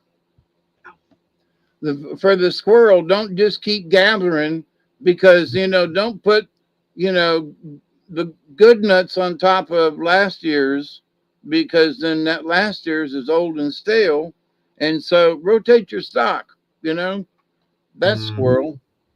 That's the best thing in getting squirrel. That's the best lesson that I get out of that. Is like, gather. It's okay to keep gathering, but get rid of the old stuff.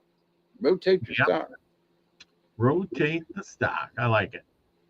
And with Wolf, we got Wolf there, and Wolf is anyway. Yes, I like the Wolf thing, and of course, I guessed nothing this week, but I know others got frog and porcupine. A lot of people were getting porcupine, so I think that's the big winners of the week: frog and porcupine, and squirrel. So with all of that, Crystal Shaman says, "Thank you, Hawkeye, sir. Thank you, thank you, thank you. We get a thank you out of that. Good deal." Well, you're welcome. Yep. You're welcome. You're welcome. I hope that it makes welcome. You know, that message is sort of kind of universal in that, you know, I'm sure everybody's got a little project, and maybe you're wasting time on working on part of it. So, you know, then that message could very well be for a lot of us, you know. Yeah, absolutely. Have a good week. But anyway, you got a show tonight? Maybe. Maybe. Okay. Well, we'll be looking forward to it. Everybody go get yourself a hot cup of coffee or tea or whatever your favorite beverage is, and sit down and wait for the show. And I do have coffee on. Yeah. Yep, there we go. And for me, well, we got a show coming up Saturday night. We're going to be talking with, what was their name again? Oh, I lost it. I lost it there. Anyway, we're going to show, we're going to be talking about aliens with Karen Holton. Yeah, Karen Holton. She was interacting with aliens, and she's going to come and share her story. So join us then on Saturday night. Also, we are going to be doing a show on Nina's channel on Sunday night. And don't forget Friday night, we got a show at noon Central Time with Wayne Steiger, and me and Nina the Mystic will be on there. So we'll be on Wayne's show Friday. So it's, man, I got a busy weekend. Friday, Saturday, and Sunday, I'll be on show. Won't I? Amazing, we'll get anything done. And then we'll see you again next Tuesday. And then next Tuesday, we'll have another great mountaineer. I think it's going to be, what was it? What's his name? Hurst? I don't know. Anyway, he interacted with George Washington. He saved his life from drowning in a river. So we're going to, yeah. George Washington saved him, or he saved George Washington? He saved George Washington when he was a young man, and he was gallant and daring and willing to do anything. And George Washington didn't know better to do, and trusted an Indian just so he could get his job done. And then he almost drowned it in the water, and he pulled him out. And oh boy, kind of an interesting deal. So we're going to check this guy out. I forget what his name is off the top of my head. But anyway, I got him wrote down somewhere. Oh, I think I took my notes on my phone. But let's see what. And that's for next week's show. Yeah, next week's show. Yeah, exactly. Christopher Gerst. Yeah, that's his name. Christopher Gerst. Yeah, he was one of those first mountain men of the Appalachian Mountains. So check that out. Lucky says, wow, Friday sounds fun. Yes, Friday. Join me and Nina on our Wayne Steiger show Friday afternoon. So there you go. We're going to make a little time and be on Wayne's show. So hopefully everything works out. Anyway, busy weekend. Busy. So check that out. Remember, go get yourself a shirt with me and David on it. And the Native American Myths and Legends shirt, or you can get an R. Wayne Steiger shirt or a new Happy Holidays shirt. It's a pinned comment up above. Yes, look at that. You got a mug. Cool. Yep, if I can do solo layout fast enough. Why don't you put the coffee mug up there one more time? I couldn't hit the button fast enough.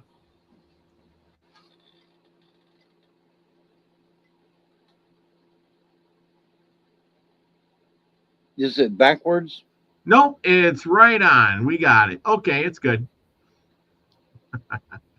So anyway, check that out. Go over to Nina's channel where you can get your Happy Holidays shirts over there. If you're going to get a holiday shirt, remember, holidays only come around once a year. So that'll be great.